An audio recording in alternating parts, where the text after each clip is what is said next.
is on the ground. Muthoni, what are people saying with regard to this recent breach of presidential security?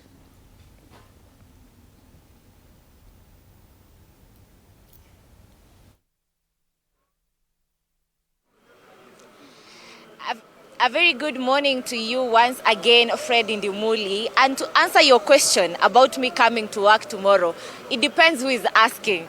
But tomorrow we'll be having the Eid al-Adha celebrations na tutapanga na producer ni Mjamo Mary Washuka. Nione kama ataniruhusu I mix business with pleasure kidogo. Tuone what we'll be having for our viewers tomorrow for the Eid al-Adha celebrations. But here at the CBD, watu wameamka, the conversations that are already ongoing. Na watu wameshaanza kuongelelea the incident that happened yesterday regarding the presidential security. Now with me here, I have the chairman Bunge La Mwananchi. Na nitaanza na wewe. Good morning. You're live on TV 47. Thank you so much for agreeing to speak to us. Yes. So yesterday kulikuwa na incident pale, ambapo many Kenyans felt that the president's security was a bit threatened. What is your opinion on that? Okay, my opinion on the issue of security of the president. First of all, you have to note that the security of the president is paramount. And you know, we have to start with the security of the president so that as we go down to the normal Mwananchi. And the way I view being the president, me being the person of the people, he like to mingle with the people. But then the security should note that it is very dangerous just to live or to note that people coming around him without knowing who is this person. Because you cannot know who is coming, who has maybe a weapon, can injure the president, and you see it can bring. Imagine if the president is injured or is damaged, his life. Now the country will be at turmoil, and what we need is stability of this country. So I will urge the security team of the president as a whole to come to put the house in order, so that not everybody just going to hug the president, going to do what, and that might bring something that if the president maybe dies, that will bring instability in the country. So as we start with the presidential escort, we know all these people, they know. I don't see how somebody can just emerge from the crowd, running around up to the president. We have that ring that give the president the security. So you welcome the decision to change the presidential? Yeah, very much. Because maybe these people now are sleeping on the job.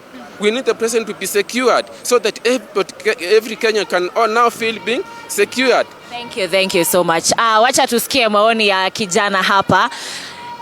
Thank you so much. A very good morning to you. Habari yako? Mzuri sana. Maoni yako kuhusu what happened on Sunday. It was on Sunday, by the way, not yesterday. It happened on Sunday. Maoni yako ni yepi kuhusu what happened to the president on Sunday? Asante sana. Kwa majina naitwa Boni Speaker. I'm the speaker Bunge La Mwananchi National. So, kwa maoni yangu, I'm speaking as a staunch member of DCP. Ndio nimeona kwa kofia yako. Kwa maoni yangu, the presidential security is paramount. We cannot joke about it, no matter the side of the political divide you are in. That's why my party leader yesterday insisted that we need the president alive as much as possible for us to prove him politically he was wrong. So, tukiona security yake inachezewa sisi, tunakwaruzika kwa roho because we need him alive. For one, he's a symbol of national unity, that is one. Second, politically, he is my enemy politically, but he brother is sisi ni madu, but we want him alive. That's why I welcome the changes that happened kwa the presidential escort unit. Sababu, we cannot be having goons masquerading as experts in security matters. Sababu tu mtu amekuingiza mkuru kwa jenga sijui anavaa magogos ya welding, then you get comfortable. So Ruto, we have been telling you since the word go. Your inner circle is rotten, it is joking, na inacheza na wewe.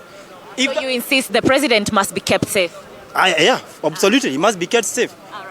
Yeah. Na hiyo change ifanyike. You must have people who are competent. If at all the military sees hii ni mchezo, let the military take over. Thank you so much. And if you can see behind me, friend Indimuli, the discussions are happening here at Bunge La Mwananchi, and we'll be going to them in a bit to just understand what they have to say about different topics that have made headlines. Back to you in studio. All right, thank you so much, Modoni Brenda. And it's interesting, the kind of sentiments people, I think, unanimous on this issue. The president has to be protected. And no one, not even himself, has to direct the Presidential Escort Unit. It is their job, and they failed, and they were redeployed.